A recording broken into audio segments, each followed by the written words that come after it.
This is how to make a ruffled purse using mesh yarn and the single crochet. We're going to start with our ruffled yarn, and I'm going to work down the edge, just going back and forth through the spaces, grabbing the bottom of it and pulling it through to create a loop. The reason I'm doing that is I want to have a finished edge on my ruffle. And this section, you can either work it in as you're doing your single crochets, or you can tack it down later on. And now I'm just going to ruffle down the edge, and I'm working through these top loops along the edge only. So I'm going to grab that top loop with my hook and pull it through this first one, and just proceed down the entire mesh panel, grabbing the next loop, pulling it through, and you can see you're starting to make a soft little ruffle. Now if you have, I have the larger mesh here, so I'm grabbing every loop and pulling it through. However, if you happen to have a mesh that's much smaller, you may want to skip loops in between so you have that soft edge. Now when you get, I'm not going to work all the way to the end, but when you get to the end, just repeat. From here, just weave down through, grab the bottom, and pull it up. So again, you have a clean edge on the ruffle. And you can either pull this all the way out, it will be at the end, or if you're not going to, or you want to secure it for sure with a safety pin or something that will hold it so your ruffles don't unravel. Now we're moving to the single crochet. I'm using nylon yarn, but you could use cotton or even acrylic. And make a chain as long as you want it to be. There is a pattern with the instructions that is free, and I will refer to that later on. But chain as long as you want.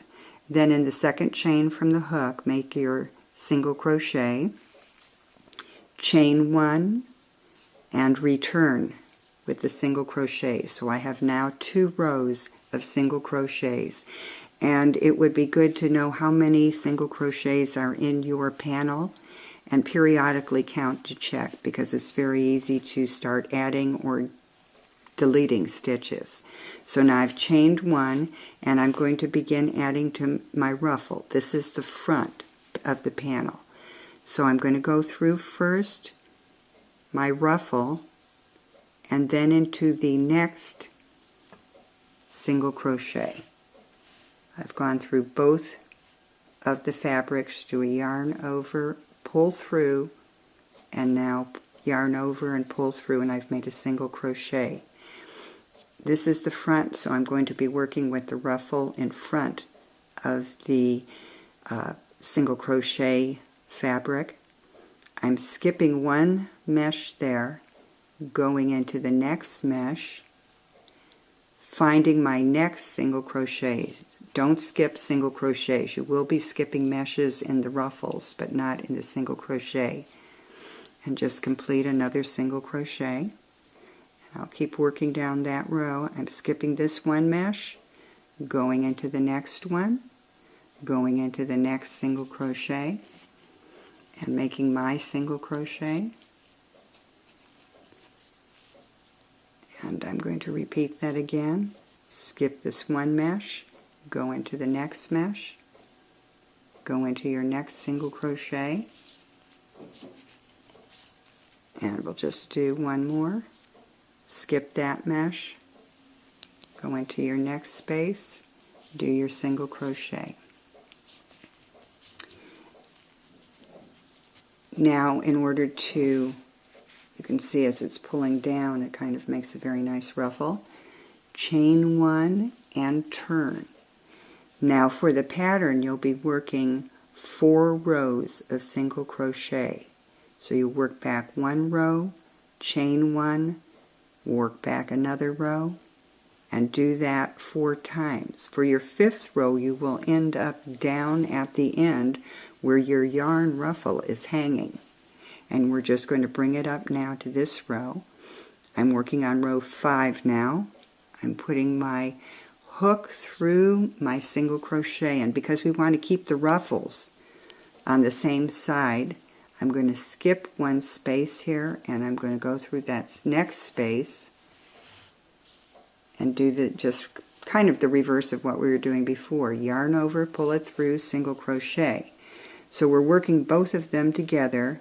The single crochet always goes through the next single crochet, and you're going to skip one mesh on the yarn and go through the next mesh, pulling it up.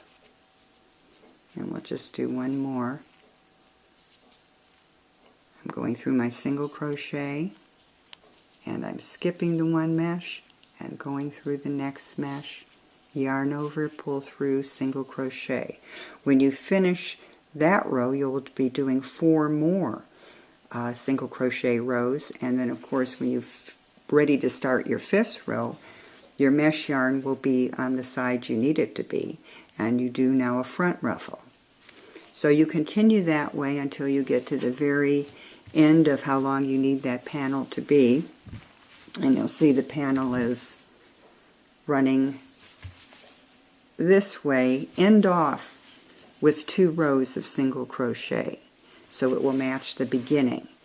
And you could put it together one way, but I've kind of changed it around a little bit.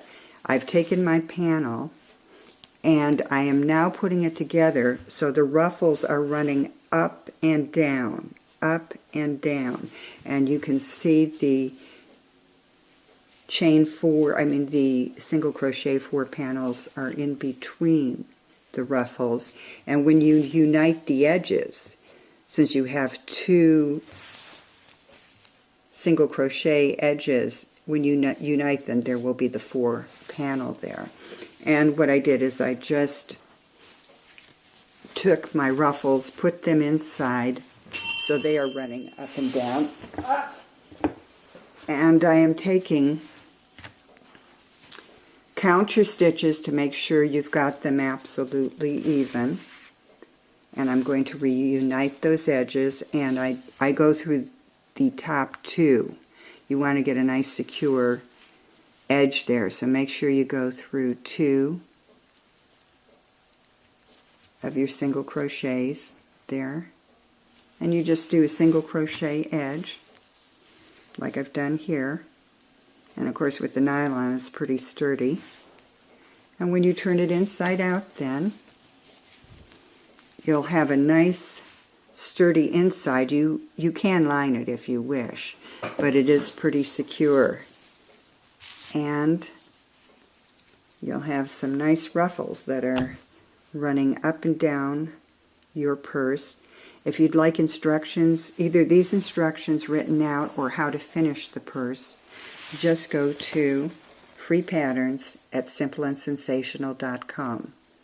Log in, and you'll find this ruffled purse under the free patterns.